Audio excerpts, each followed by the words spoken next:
Hi, I'm Jasmine Benoit, and I'm going to be giving my informative speech on being a youth peer advocate. So I am currently a youth peer advocate. I am employed with Hillside Family of Agencies.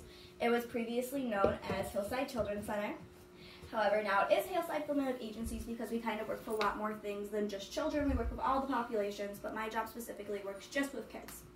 So as a youth peer advocate, we work with kids from the ages of, right now we have a 9-year-old on my caseload. Normally it's just from 12 to 21, but we've kind of made some exceptions lately. So right now I work with the ages of 9 to about 17. One of my youth is about to turn 18, so I'm just about at that part. I've worked with some of the older ones. We've worked with like some 20-year-olds just on my caseload, but we do go up to 21 with the service.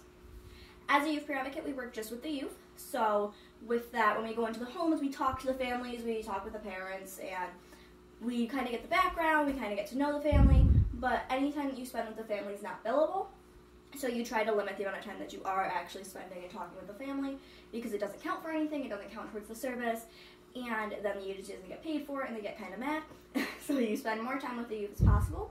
So with that, we usually do a lot of things that are youth guided. That's kind of the whole point of being a youth peer advocate, is that it's youth guided. So with that, I've created some card games with my youth, I've created some worksheets, I also created a youth peer advocate group that runs in Brockport and Henrietta, and we run that bi-weekly. So all of those things are kind of just to keep it fun, not so serious of a service. It is kind of the most laid-back service. We are a very laid-back service that we're now trying to turn billable, so we're kind of stuck in like that cross ground of like, what do we do, how do we get there? But in order to become a youth peer advocate, it's quite a lengthy process. So first you have to apply for a job as a youth peer advocate, obviously. And then once you get hired, you go through all of the trainings of your agencies. So I was hired with Hillside, and it took me, I started in May, and I spent a month and a half just doing trainings on agency policy, mandated reporter, safe side stuff, all of those type of things. It took about a month. And then we started the credentialing for the youth peer advocate.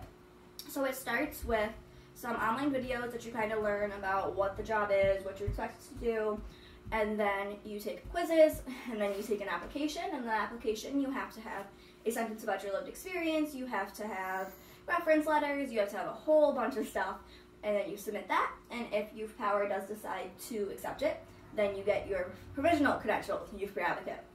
And then you move on to in-person type of things, so you do another set of online videos, kind of more in depth about what you do, and then you'll move on to the in-person training, so you do that for 2 days, and with that you kind of just, all the youth peer advocates in the area, we had some come out from Buffalo, and you just kind of talk about what we've been doing in the career, talk about what's going on, how we do it, how we deal with some problems, and then we have consultation calls for the next 8 weeks, which are 2 hours long, about what the youth peer advocate stuff we talked about. So boundaries is one, self-care is one, and they kind of send you a pre-call worksheet, and on that pre-call worksheet you have like 4 or 5 questions, and we talk about that. The discussion's led by those 4 or 5 questions, and then we're now in the final step, I am at least, on completing your final application.